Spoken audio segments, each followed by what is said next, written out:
Season 2, Episode 7, John Fotheringham, Language Mastery. This is the Actual Fluency Podcast, helping you become a better language learner by providing motivating weekly inspiration, as well as top tips and tricks from expert guests. And now, your host, Chris Broholm. So for all the listeners tuning in, I just wanted to say a huge welcome to you, of course, but also to today's guest, which is John Fotheringham from languagemastery.com. It's a language learning blog, I would call it, that's been going since 2009. So you're in this month celebrating your 6th year anniversary. Congratulations. And wow. Of course, John just had me on his podcast, so he's a fellow podcaster. But John, welcome to the show. Thank you, Chris. Thanks for having me. It's a pleasure, as always. And I didn't know it was 6 years. So I'm feeling like, I don't know, I'm feeling a bit aged now.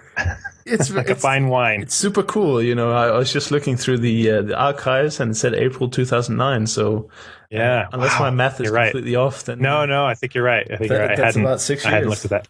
Yeah. Wow. Which is fantastic. I mean, I guess we can start with the blog as a sort of a pivot point. If you could give a short introduction to your language learning history and maybe how that tied up with the blog. Sure. Well, my background in school was in linguistics. Not originally. I actually started out in industrial design and then went 3 years in, and then I took a linguistics introductory course and just fell in love, and then decided to basically start over my third year in, which is not exactly wise from a academic or a financial point of view, but I knew that's where my heart was, so I had to follow my heart. And yeah, so I got into linguistics. I studied Japanese in school, a little bit of Mandarin also, but mostly it was Japanese. And then after I graduated, I had a chance to go to Japan in the JET program, which some people might be familiar with. And then in that program, there's two main types of positions. You can either be an assistant language teacher, which I was my first year, or you can be what's called a coordinator of international relations, where you go and work in a government office and do, translation, interpretation, you check other translators' work, things like that. And that's what I did my second year. So then after that, I came back to the States for a little while. Then I was in Bangladesh, of all places, for about 6 months. And then I ended up in Taiwan. I was there off and on almost 5-6 years. So, and the blog I started while I was in Taiwan. And it was mostly just a way to share what I'd observed, both in my own learning and also as a language teacher, what I observed in the classroom.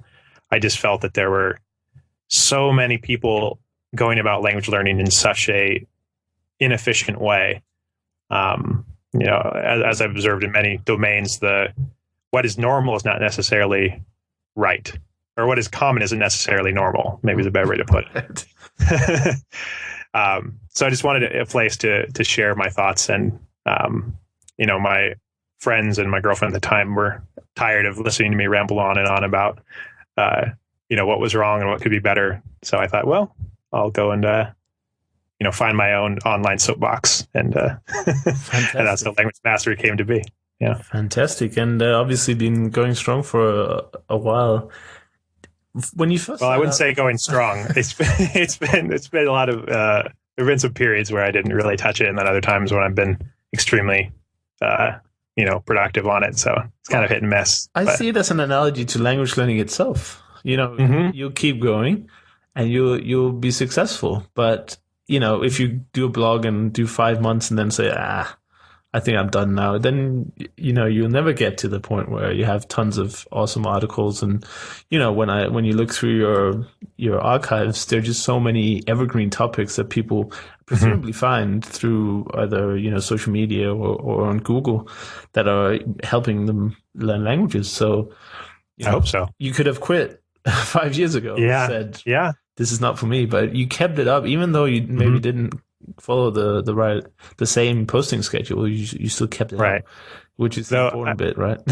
I will say that to anyone who's starting a blog now, that is the most important habit, I think, is commit to a posting schedule. Right. Whether it's once a week, once a day, once a month, doesn't matter. Just commit to that.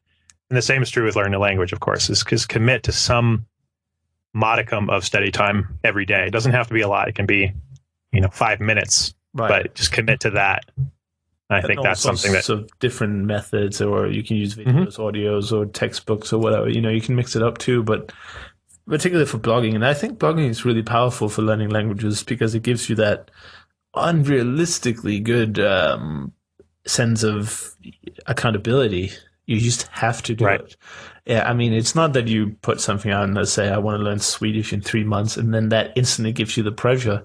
It's just the fact that other people are looking at it that is giving you that extra edge. And, as you grow your blog, there's a considerable amount of people looking at it. And, by the time you've done blogging for a while and you've done it right, you have people commenting and sending you emails saying, oh, thank you for doing this. Thank you for doing that. It really helped me. And then suddenly, you're not only doing it for yourself, which is incredibly powerful, but I feel like we could do probably a blogging episode one day. Yeah. So we should probably get back to the learning itself. The interesting thing I wanted to ask you about was linguistics is sort of, well, let's say very different from learning a language in that it's quite technical, it's quite, some people call it boring. I'm probably mixed on that, but some of it is definitely quite dry. So how did you go from saying, wow, I really love, was it the sound you loved of languages, or was it just languages themselves? And then you went into a linguistics program. I mean, was it linguistics you really enjoyed back then? And if so, how did you transfer those linguistics passions into language learning passion, which I think is quite a different machine? They're very different. That's a good question. It was kind of both. I mean, simultaneously, about the same time I was starting to get into linguistics, I was also getting into martial arts. And it turned out that in my martial arts group, there were a number of exchange students from Japan. And so in the very early stages of it, I was looking at languages as a means to communicate with people, So that was always my guiding force on what I was learning in linguistics. So, and because of that, I was much more interested in applied linguistics. So how you use linguistic theory and best practices to actually acquire or teach a language. I was much less interested in the, more the research and the technical, subjects like phonetics, things like that. They were interesting to a point, but where I parted company with some of my fellow students or even teachers was the idea that you needed to know all of this linguistic information to learn a language. And I think that that's where, a lot of textbooks are written by linguists, for example. And, how well does that serve people? How many people do you know that get a textbook and then finish it and are able to actually apply what they've learned in the textbook? I would say it's pretty slim. Right. Because they're just very different beasts, as you said. So for me, I was always much more focused on, what do we know from research and from observation about what actually works? What are the methods? What are the materials, things that really make a difference in getting someone to internalize a language? And that's really what informed both my own personal learning from then on and also my teaching. And, in a nutshell, it's pretty simple. I mean, most of the evidence seems to show that, as we all pretty much know intuitively, the only way to really learn a language is to get heaps and heaps of exposure and lots of practice using it in meaningful ways. And if you look then at how do most people actually go about learning languages, most people, they only get the exposure. And the exposure itself usually is not very interesting. It's usually maybe in a classroom. So you're talking about topics that either the teacher or the school has picked. It's not things you're usually interested in. And it's very, very limited. It's usually, maybe an hour a day or maybe an hour a week. And then you compare that with, us as children, when we learned our first language, you were surrounded 24/7 by this language, and so it's no wonder somebody can take, 4 years of Spanish in college and come out at the other end and not be able to, order a beer. So it's interesting you say that, because I mean, that has to be sort of the biggest problem with language learning in institutions today, like high school and also elementary school to a degree. What do you think would be the sort of easy fix if you could wipe a magic wand and say, if you change this little thing, you get so much better results? A couple things. I know they'd be very controversial and probably nearly impossible to implement, but if I could wave my magic wand, I would say, let students choose which language they want to learn. And then also let them choose within reason what materials they want to use to learn that language. And I think those two things, because then it would be their choice. And, as my fellow blogger Katsumoto always says, fun gets done. And if they're doing something that's fun, that's inherently enjoyable for them because it's a topic they love and it's a language and a culture that they love, I think they're much, much more likely to put in the time.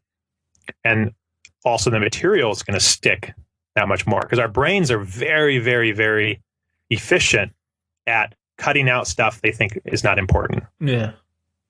If we didn't have that, we'd all be autistic basically and couldn't focus on, social interaction, things like that, because we'd be flooded with all of this sensory input that we couldn't sort through. Yeah. We'd be Rain Man, which be pretty cool. It'd be cool in its own way. Yeah. But you wouldn't be able to, function in society without help. So, because our brains work that way, trying to force feed stuff in that, you psychologically don't think is important or interesting, doesn't matter how many hours you spend, with your nose in that book, it's not going to stick, or very little of it's going to stick. Right. Yeah, I think it's interesting. For me, it's definitely the biggest problem is that they treat language like math, where it's like you have to memorize stuff. And whilst that is true to a certain degree, it would be a lot more helpful if language teaching was more based on, I would almost say based on like phrase books. Just say, okay, we're going to drill through some phrases and then we're going to do role playing. And I'm sure kids would love that. Oh, yeah. Like, I have my Pokemon cards, you have your Pokemon cards, and he has, and, who buys I don't even know what the kids watch these days, so I'm not going to embarrass myself, but, like build it around natural use of the language instead of memorizing all the verb tables, it's... Right. It has its uses, but it's just, it's a very mechanical, and like you said, it leads to people not being able to actually say anything after several years. Right. And of course, years, 2 hours a week doesn't yield that many hours at the end, but still, it's a very long time. Right. Yeah, it's just not very efficient. And it ignores how the brain works. It ignores how, we're all evolved to acquire languages. It's hardwired, the ability to acquire it, if the brain gets what it needs. And that's just, it's like you can think of it as nutrition. If the brain gets the kind of nutrition it needs, or if the body gets the kind of nutrition it needs, it'll get stronger and, everything will be great. But if you're not feeding it the essential nutrients it needs, or if you're giving it too much junk, bad things happen, right? Same thing with a language. You have to get very nutrient dense input. And then you also need to, quote unquote, exercise. You need to actually apply what you've learned or been exposed to with other people in meaningful contexts. And that's another hugely underappreciated thing. Though doing, sort of skits and things in a classroom is better, it's still not really meaningful, I think. Real meaningful interaction would be, if we're talking children, out on the playground. If they want the ball, they have to, and they're talking to somebody from another culture, they have to say, I want the ball in a language that kid understands. And they'll be much, much more motivated to, pull out, what was the word for ball? What was the word for ball? And they'll rack their brain. They'll remember it, or maybe they won't. And they'll ask the kid, he'll say in his language, oh, you want the ball? Ah, that's it. And then it'll stick because it's in such a rich context. There's so many, little barbs to attach it to in your brain. Right. Yeah. So how do we take advantage of this as, ignoring the unfortunate experience for many school children? But let's say the listeners out there are independent polyglots, many of them. Or I say polyglots, but I really mean aspiring polyglots anyway. It's kind of sure. a way of thinking. So if people want to learn languages and they're sitting out there and they're thinking, how can I create this sort of, meaningful input and meaningful context when I'm sitting in front of my computer? I may have my Kindle or my, iPhone or whatever. What are your sort of top tips for getting that meaningful experience? Sure. I think the number one thing is finding one or more tutors that you get along with really well. And, using a site like iTalki, you can find pretty much anyone for all the major languages in the world, even some of the less popular languages. You should be able to find some people and just try a few people out. As the likelihood of finding a perfect match your first time is pretty low. So don't be discouraged if you work with somebody and you don't really click. Then try someone else, and then try someone else until you find somebody that you really click with, and is patient with you and doesn't immediately jump in and tell you or fill in the gap of what you're trying to say. They let you try to work things through, and that's really important. There's lots of other things behind that, which I can talk about in a minute, but I think that's having an actual human being to talk to that you get along with. I think it creates relevancy, it creates immediacy, and you, throughout the week, as you're getting ready to go on this tutor session, you're going to be much more likely to put in the time in your own, study and input activities to get ready for that call, because you're not going to want to show up and have nothing to say, right, and have nothing to talk about. So I think that's number one, is just having an actual person to talk to. If you live in the country, well, gosh, just get outside your expat bubble. Don't fall into that trap of, right, going to, bars where they speak English and having a girlfriend that only speaks English. Or boyfriend, whatever your preference is. Don't fall into that trap. Just for the love of all that's holy, go out, talk to actual people, try your best. Even if it's just a couple words or pointing at things, at least you're trying and you're starting. It's still difficult though, isn't it? If you're I know you've been in a foreign environment, with a language that you're trying to master. I haven't personally had that experience, or at least that, I've been to trips to Germany where I've been very bad, but the idea of living in a language and then having to practice it in real life, it's a bit scary, isn't it, for most people? Sure. And it can be very frustrating because, when you're going down to try to buy a new SIM card, your goal is buying a SIM card, not practicing the language. Right. So it can be frustrating. But on the flip side of that, because your goal is to buy a SIM card, you're more motivated, to actually get it done. And before you go do that, you can go online, you can get your phrase book, and you can practice all the phrases you're going to have to use. Just as important, try to familiarize yourself with phrases you're going to hear back. Because that's usually, where people hit their first roadblock, is they've memorized all these phrases and then they don't understand the response. And that will just take time and exposure, but you can do a little bit of preemptive work to make that a little bit less likely that you'll be completely dumbstruck, by, looking at, what are the things that they're likely to say back to me. And if you don't understand at all, just say, I'm sorry, I don't understand it in the local language, and they'll phrase it another way. Then I write it down for you. Just don't panic or don't quit, and don't get upset. That's the number one thing, is do not get angry. Because I've seen a lot of people do that. They lose their cool. Admittedly, I've done it too. You get frustrated and then everything goes downhill. So just take a deep breath, put a smile on your face. Even if you don't feel like smiling, smile. And then that actual, smile on your face will cause a cascade of hormones that will help calm you down a little bit. Smiles will always help, for sure. Mm-hmm. And also, I guess it also helps to learn the phrase for, can you say it slower, or can you repeat it? Right. Or these usually utility phrases are extremely valuable. So that's a good tip for people who are in the country. I think that, italki, getting tutors like that, it's actually, I almost think it's more beneficial than living in the country, because you're so focused in that lesson. It's so turbocharged on what exactly you need. Whereas if you're in the country, it's sort of a casual, it might be more often, but it's a lot more like casual and relaxed. And, I've heard from people who lived in a country for a year and not being able to say anything because they're just like, oh yeah, I'll get to it. Or like you say, you're in an expat bubble. So I think a lot of people assume that it's a lot easier to learn a language while you're in the country. And I think that that's probably not as effective as people think.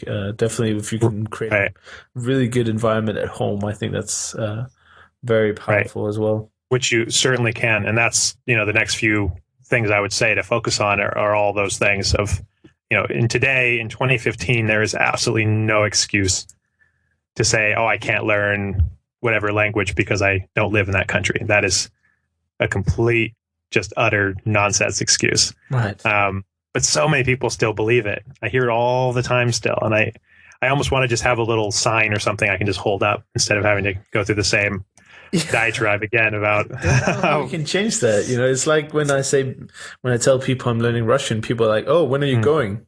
Like, I'm not going to Russia. I don't have any plans of visiting. It would be nice in the future at some point. But people are assuming, like, because you're studying a language, you're like, on your way there, you already booked your ticket or something, Right. And obviously there are advantages to go into the country, certainly. But it's not a mandatory condition. And I think that that's a huge shift in paradigm that a lot of people still have not even heard before. So I guess we have to keep saying it, I guess. Just keep screaming, find the soapbox and the corner of the park. And you don't have to go to the country. Right. And if you do go to the country, I mean, ideally, go once you've had a fair amount of exposure and practice already under your belt, because it'll be so much more enjoyable. So that was my experience in Japan. I had already studied for 3 years. I had already had a number of friends back in the States before I went, so I'd already had a lot of practice speaking to actual people. I'd gone to Japanese parties with, exchange students. So I'd already sort of had a fair amount of immersion. And this was, way back in the Stone Age of the, late 90s, early 2000s, before iPods and, all this cool and YouTube and all that stuff. So I still managed to find input and exposure. So today, just spend 10 minutes, go online, find a YouTube channel that has videos from that language, go on Netflix, go on, Hulu if you're in the States here, there's always movies and things from those cultures, find magazines, find blogs, find podcasts. The options are really limitless. Then once you have all that exposure in your belt and you get to the country, you'll have so much more fun. You'll be able to hit the ground running. Your focus will be then on enjoying your experience, not on just surviving linguistically. In my experience with Mandarin, it was sort of the opposite. I had a little tiny bit.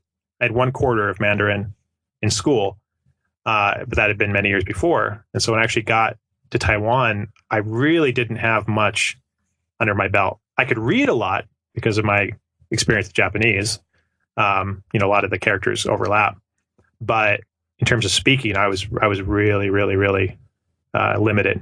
And so that really changed the experience. It was not that same, joyful, blissful experience of starting with so much already, so much exposure and so much knowledge already. I was sort of starting from ground zero. So it really changed my experience. It's a hard level to reach, isn't it? Where I think that for me, for Russian, I've been studying it for over a year, and obviously not, if you made it my job and I had to do 8 hours a day, of course I could reach this level in far, far quicker than a year and some time, but I just haven't been taking this seriously enough. That's the first thing.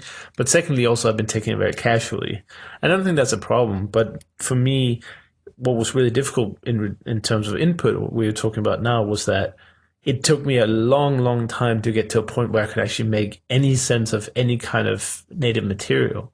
Right. And I love the idea of, let's say, go to YouTube, find some videos in the language or a podcast or a TV show or magazine. But what do you do when your level in the language isn't quite up to understanding any of it? And then you sort of get frustrated that you don't, Mm-hmm. Yeah, that's a really good point. And I should probably, should have prefaced what I just said with that in the very, very, very beginning stages, you are going to have to slog through I think, some learner-specific materials that won't be quite as riveting, but will at least get you the kind of exposure you need to build up to more native centric materials. So, in every language they'll have graded readers. They'll have, there's language learning podcasts, of course, for all the major languages. And as much as a lot of them annoy me because they spend 20 minutes in English, for example, talking about Japanese. Right. Yeah. So my recommendation is, something like for Japanese Pod 101. I think it's worth subscribe and then just download only the dialogues. They're very, go all the way to the very beginning level, but just download just the dialogue and then listen just to that over and over again. And maybe the first time, listen to the explanations, but for the most part, don't waste your time, spending 20 minutes listening to an explanation of a 30-second dialogue. Spend that 20 minutes listening to that 30-second dialogue over and over and over and over again and saying it yourself out loud, looking up words you don't know, asking your tutor, say, hey, there was this phrase in this podcast I don't quite understand, and ask them what it means, or ask them to give you more examples. So I think that's a part of it. You're going to have to slog through some materials that won't be quite as fun. But the same token, I do think if you find, at least this was my experience, if you find a topic that you really, really, really love, you're going to be more willing to go through materials that are a bit over your head. That was my experience in Japanese, for example. In the early days, I found some books on like martial arts in Japanese. Mm-hmm. And yeah, it was way over my head at the time. I had to look up, almost every other word. But I was so excited about understanding it that I was willing to put in that time. So that's sort of another side of the coin. Right. But I don't recommend that for everybody. You have to really find something you love. Right. Personal interest will play a big part. If you're into the anime, then obviously you can shadow anime episodes and, take a sentence by sentence and get really quite far. I mean, I also love the Pod 101s. The biggest complaint I suppose I have is that there's so much wasted time. I know they make it exactly aesthetically, or that's for the eyes. How do you say for the ears? But they make it pleasing to the ear, by having melodic. I guess maybe. I don't know. And again, that's why I think just get the dialogue without I think that's the little good tip. Yeah. And make sure you have a podcast app where you can skip ahead, 15 seconds or whatever. Jesus, that intro is just so annoying. Yeah. Yeah, it is. Yeah, I've thought about that. If I ever do a podcast that actually is teaching, an actual language, I'm just going to have it be just the dialogue. No intro, nothing. Just right to the dialogue. And then if you want a transcript at the very end, it'll say, hey, if you want a transcript, go to the site or whatever. Yeah, I think that makes a lot of sense. I mean, and they also, I don't know if it's the same for the Japanese one, but for the Russian one, they're making a lot of jokes and they're talking a lot about their personal lives. Mm-hmm. It's funny to get some extra insights into the culture, but they could have, done it a little bit more sporadically and just focus on the dialogue itself. Right. And it's usually insincere. You can tell that their director says, hey, make some chit chat. Right. Like, yeah. Okay, let's make chit chat. Yeah, they're ask him this. Okay, well, right. Go for it. Yeah, but still, it's the for most languages that innovative language, they have the most content at least. Yeah, it's so fantastic. just skip over the chit chat and also hopefully I don't know for other languages, but for Japanese the hosts are different for different levels. So right, this is the same here. Yeah, and I actually hadn't used it for the lower levels. I just used the advanced audio blog, which was great. And then I went back when I was reviewing the product more in depth, and I was listening to some of the beginner levels, and I was like, oh, there's just something about some hosts, their voices or their mannerisms or their intonation just grate me like fingernails on a chalkboard. I don't know what it is, but yeah. That's funny. Hopefully people don't feel that way about you and I, Chris. No, I hope not. I hope they would have told me 55 episodes ago in that case. Which, congratulations, by the way. That is a very impressive lineup of shows. Thank you. Because I've been doing this in 2009, and I just hit I think, 20 episodes. So you are way ahead of the curve, my friend. I'm doing my best. I just get that weekly podcast. Speaking of schedules, that's the schedule I go for. At least a podcast every Friday, and so far so good. I think I missed one or two in the last year, so very happy with that. Nice result. But anyway, sort of going back to the languages learning, do you have what about flashcards? There's a lot of debate about, there's no debate of the fact that they work, but is it the best way? Is it the fun way? Is it the most efficient way? What's your take on the flashcards? Yeah, I've gone back and forth on it. So I think one of the problems with flashcards is it's very easy to fall back into a rote learning mentality with flashcards where, yeah, you may be using advanced space repetition algorithms to automatically space out your repetitions in the ideal time right before you forget them or whatever. But if the cards themselves are single words, for example, out of context, then it's no better really than, the traditional way of just memorizing a list of words in a textbook, which, doesn't work for all but a very, very small percentage of people. So that's one problem I have with them. So if you are going to use flashcards, and I think they can be a very useful part of a balanced diet. Just make sure that each card, uses a complete phrase, a whole sentence, maybe even a whole paragraph, and that each time you look at the card, you're reading that whole sentence or paragraph, and maybe only testing yourself on one little chunk.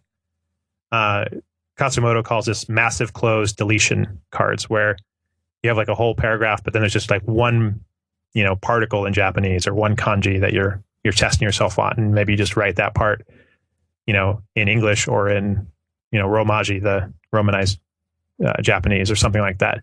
And that way you're getting valuable input.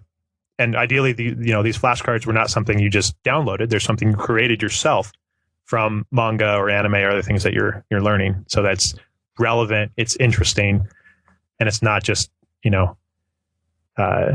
boring rote memorization wrapped in a cool tech wrapper. Right.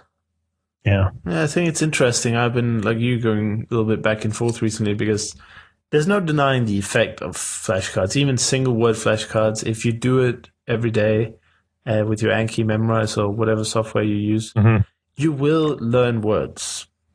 Right. And that's... You learn words. Right. But not how to use them is the problem. Yeah. Right. But it's a two-sided coin, I feel like, because I think, or at least there's some part of language that is built up through words. As you know, as a linguist, you know that every single sentence we say is not a memorized sentence, at least not at an advanced level of language. We're not memorizing and then recalling. We're producing on the fly using elements, right? So the sentence I just said has never been said before, probably. Right. But I just created it out of thin air, using words. And I think there is a method to learning all the different elements of language. It's quite difficult, and it's quite it takes a lot of time and effort. But by the time you make it to a lot of words and a lot of elements, you can really make quite good language. The problem is it's quite inferior to the phrase approach, because in the phrase approach you also get something like cases. Like for Russian, you'll understand that following this word it will be this case. Whereas if you just learn the word, you have no idea what the X case of that word would be. Exactly. So I think also, and I think a lot of the sort of the outspoken people in the community, I think they're also drifting towards a more phrasal approach where you simply build phrases to build your vocabulary. Yeah. The way I divide it up, so there's two main kinds of memory when it comes to language. There's procedural memory and there's declarative memory. So learning words, individual words, is declarative memory. That's explicit information. It's easy to talk about or explain It's like they're facts, they're discrete facts. Whereas syntax or structure of a language, that is procedural memory, which is very similar to the same kind of memory that you need to drive a car or play a sport. And it's something that's hard to describe or explain. If someone were to say, hey, how do you throw a baseball? It'd be really difficult to actually break it down, like, what degree your arm needs to be at and what speed you need to release the ball at and all that's, and how your hips are turning, all that stuff. Right. Because it's procedural. It's something you just picked up through doing the procedure over and over and over and over again.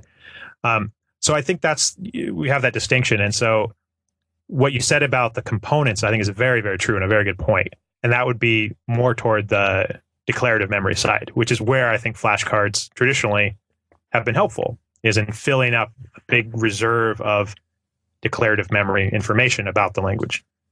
But then you need to also balance that with the procedural side, with actually, both seeing things written out in a sentence, hearing things in a sentence, and using them in a sentence. So you're getting those three different modes of exposure and practice. And each time you do that, it reinforces those rules, basically.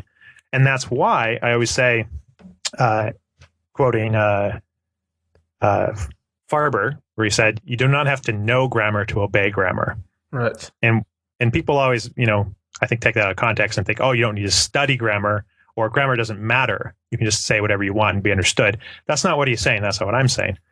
You need to speak grammatically, absolutely. But the way to get there is not consciously studying grammar rules. It's by getting, as I said earlier, heaps of exposure and practice. Your brain subconsciously fills in those rules. So anyway, by the time you get digressing a bit, yeah. By the time you get all that comprehensible input, the brain sort of assimilates that and interprets the grammar rules. Right. And when you've heard the same sentence structure being used hundreds of times, then you can also start to hear when it's used incorrectly. Exactly. Because it goes against the pattern. You're like, huh? That doesn't sound right to me. Yeah, it just sticks out. And that's how, for instance, Germans, if you say the wrong gender of a word, which is very easy in German, there are rules, but there's also lots of exceptions. So if you say something like, this the wrong article, they'll immediately correct you just based on ear, because they've heard it for however many years they've been alive. They've heard the correct sort of case, the article, and then when you say the wrong one once, there's no rhyme or reason. There's no grammar rule. They haven't learned it in school. Like, if a word, if it's this word, then it's that case. They haven't learned that. Right. They just speak it and know it. Right. They haven't learned it consciously, but they've learned it. They've internalized it at a subconscious level. And that's procedural memory. That's exactly what that is. And when you're learning a language, it doesn't, in my ears, it doesn't sound any different to say something like, I don't know, das Pferd, die Pferd, or der Pferd. It doesn't, there's no difference in saying which horse it is. I do believe it's das Pferd, but somebody can correct me on that. But it's just the fact that it doesn't register as a mistake until, if I went to a horse, show, and I heard like das Pferd 200 million times in a weekend, I can bet you on the next week, if you came up to me and said der Pferd, I would be like, that's not true, So, I think you're making a good point here. And that would be a safer bet than betting on the horses themselves, I should point out. Yeah. Well, I did used to do some horse racing betting in England. Really? Oh, wow. That's a story for another episode. Okay. Yeah. But yeah. Sorry. I just want to wrap up. So back to flashcards. Yeah. So that would just be my only admonishment is I do. Yeah. Off and on. Lately, I have not been. I've just been, because I'm focusing right now on my nutrition program. So I'm mostly reading those things. But every night before bed, I still make sure I read a little bit of Japanese just to keep it fresh. Right. But that's been my only thing recently. But ordinarily, if I was in a more full-time, hardcore learning capacity, I would definitely have some flashcard decks, and I would try to review them throughout the day. Like if I'm waiting in line, if I'm on the bus, if I'm calling somebody and they put me on hold, any of those little hidden moments throughout the day, try to use those as much as I can. And flashcards are a great way to do it because they're on your phone, so you already have it with you, and you can just do one at a time. trying to read, for example, is frustrating in little chunks because you forget where you were. Yeah, exactly. Or listening to a podcast, same thing. You lose the flow, but flashcards are great for that because you can just do one and then, time to go. Right. But at least you did something. So. Right. Great. Mm-hmm. One of the common questions that I always like to ask when we're talking about general language learning strategies is, if you were learning a new language tomorrow, like what would you be looking for to start out on the right foot? And I suppose you could also share maybe if you have any ambitions of learning other languages at this point, or you're going to stick to the Asian languages? Well, I have started a little bit with Spanish over the last 2 years, but it's been really hit and miss. But that is my next target language, is Spanish. So ideally, I would do at least one tutor session a week, as I said earlier. I think that's the game changer of everything else. Of all the input activities, of practice, of reading, writing, all the stuff. I think just having at least one session a week with a tutor, I think that's huge. And that's what I would do if I was taking it on a more full-time basis or more seriously. Right. But as we talked previously, I'm doing a nutrition certification program right now that usually is about 40 hours a week of reading. So there's not intense. Yeah, it's very intense. So I don't have a whole lot of leftover bandwidth for anything but that at the moment. But I do try to at least fit in just a little tiny bit of pleasure study each day. But cool. Yeah, I like the tutor tip because for me it was also a big game changer when I decided to do weekly lessons.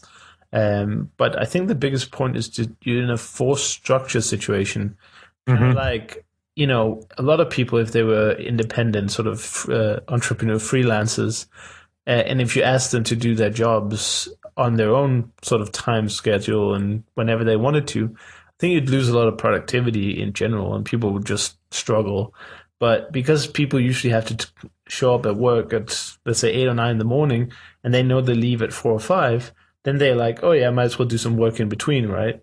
Whereas if you had to do your own hours, it's a lot more difficult. And I think that's also why a lot of people struggle with languages, is because it's very independent. But if you have that tutoring anchor every week, like you said, you'll improve before the session because you want to try new things. You want to maybe show off a little bit. There's a bit of vanity there. And sure. You want to do better. And once you've done with the session, if you didn't do as well, you're like, I didn't do as well. Right. I better do better next time, Exactly. So I really love that concept as well. And on italki, you can really find amazing tutors for, as little as $9 or $10 per hour, which is a third of minimum wage here in Denmark. So yeah, I don't know about America, but yeah, it's kind of a double-edged sword. I mean, it's great that it's so affordable for learners, but I do feel it might be a bit unfair to the teachers. Right. Though I guess people can set their own rate, and the more popular you are, the more you can charge, I suppose. Yeah, I love that. For instance, if a tutor is in America, that's where my Russian tutor is based. If I pay her like $12 an hour, I mean, that in America, that's quite a good hourly rate.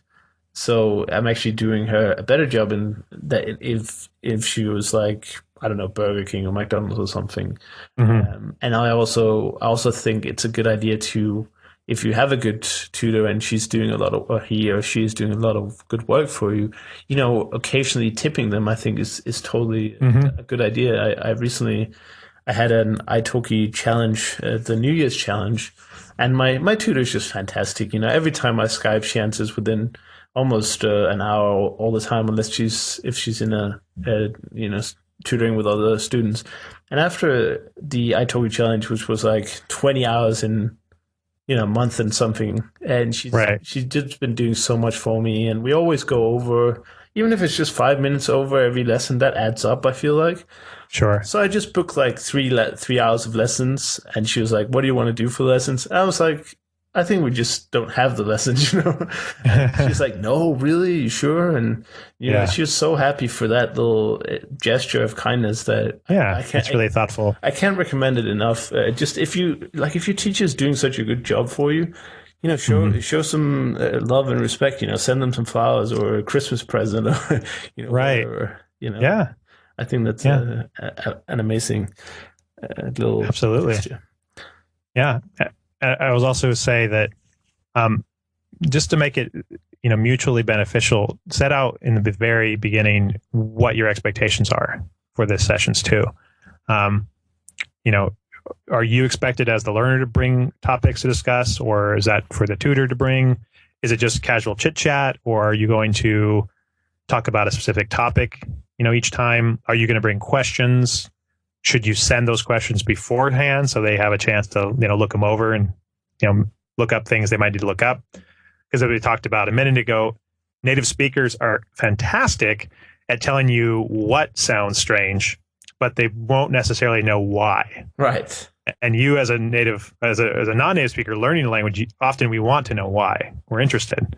So to do them a little bit of another favor, it's a really good idea to send them the questions ahead of time so they can look things up if they want to. Exactly. And don't, also if you have a tutor and you got them for speaking practice, don't necessarily expect that every tutor on italki is even capable of providing explanations. I mean, some of them just don't do it. It'll probably be said during the introduction or in their profile. They'll say like it's an informal chatting environment. And right. If you want lessons with more structure, which I recommend. You can have multiple tutors and then have one like chatting tutor if you want, just to mix it up. Mm-hmm. But yeah, be sure to establish what you want and also what the tutor should bring, if anything. And right. I was a tutor for a while, and it's hard to work with students who don't prepare anything, even if it's just an idea of what they want from me. It's very hard to just start a Skype call and they're like, "Oh, what's up?" So if you are a potential new tutoree, then I suggest you make it clear to yourself what you're getting the tutoring for. Is it conversation practice? Is it grammar? Is it, I don't know, do you want to you have to find out what first, I think, right, before getting on that call, and then you can find out what tutors are very flexible. Like my tutor will do anything. If I asked her, I need help reading, next time she brought a PDF we could read. If I wanted help with the grammar rule, she'll do like 10 sentences with that rule in practice.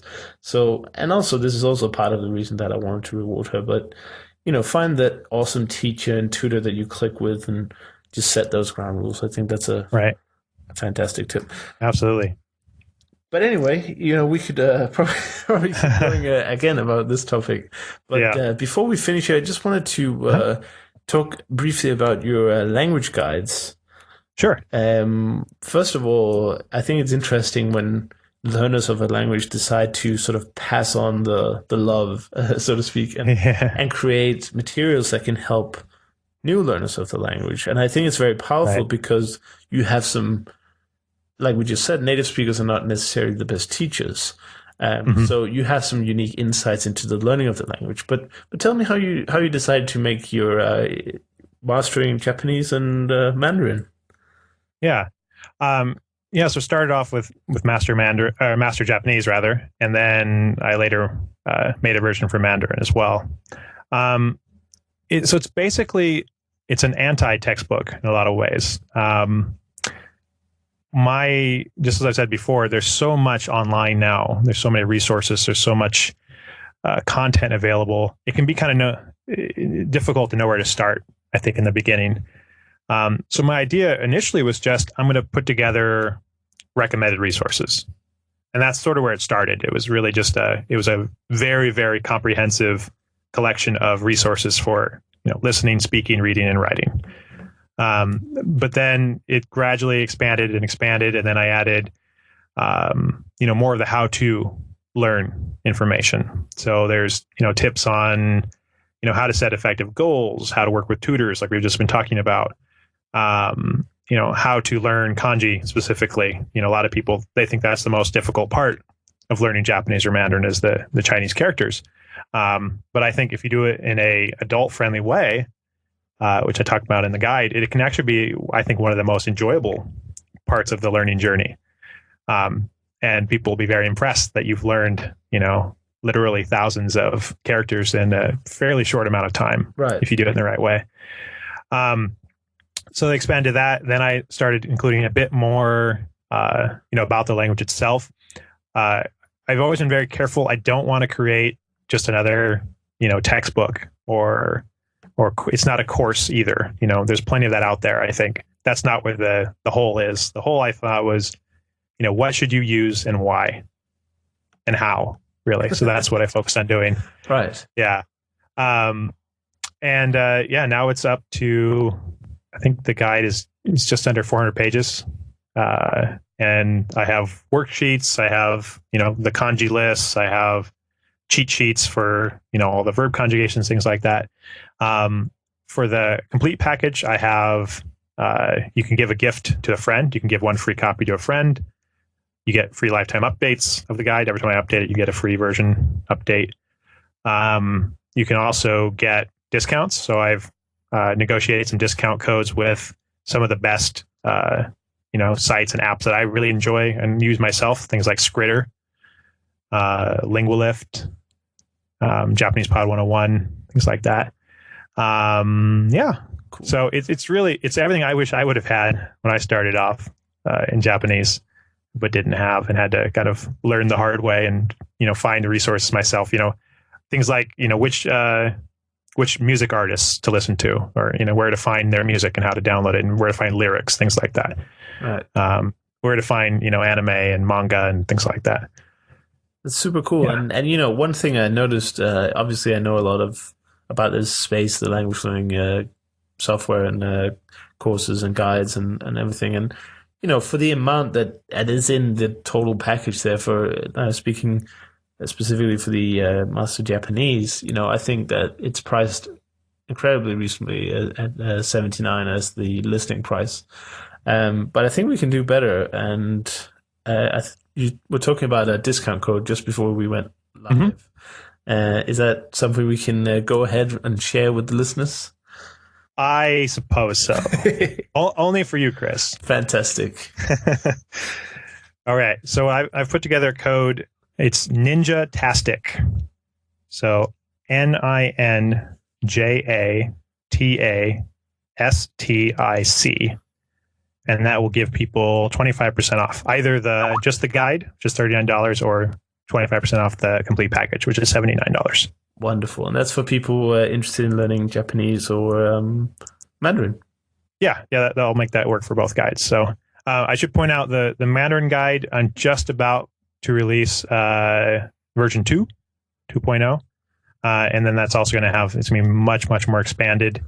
And it'll be just like the Japanese one, basically. But only so many hours in the day. So that's coming soon. So, but if you buy it now, you're going to lock in those updates for the lower price, though, aren't you?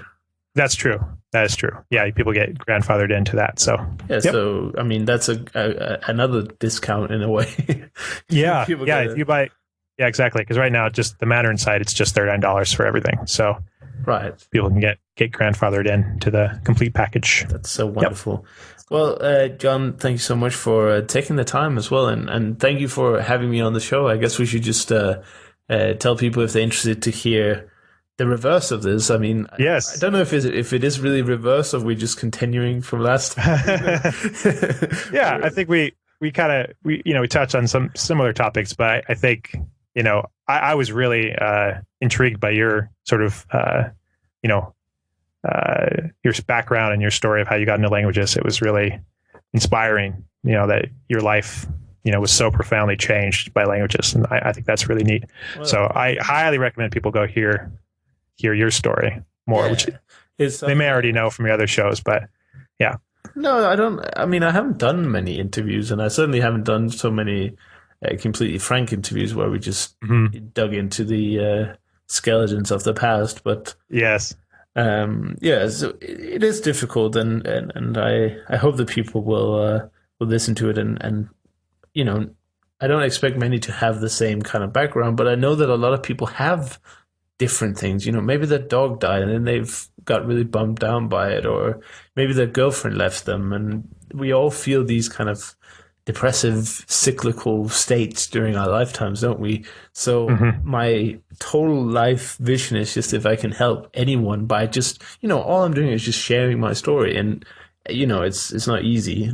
I'll be honest with that. But if that is all it takes to help just one other person, then I think I'm in an incredibly unique situation to do so, and always happy to chat. And, I'm not an expert on the language learning, but I've talked to enough people to know a little bit about it. And yeah, I think you may have been a wee bit humble, but I do my best. I do my best. Yeah.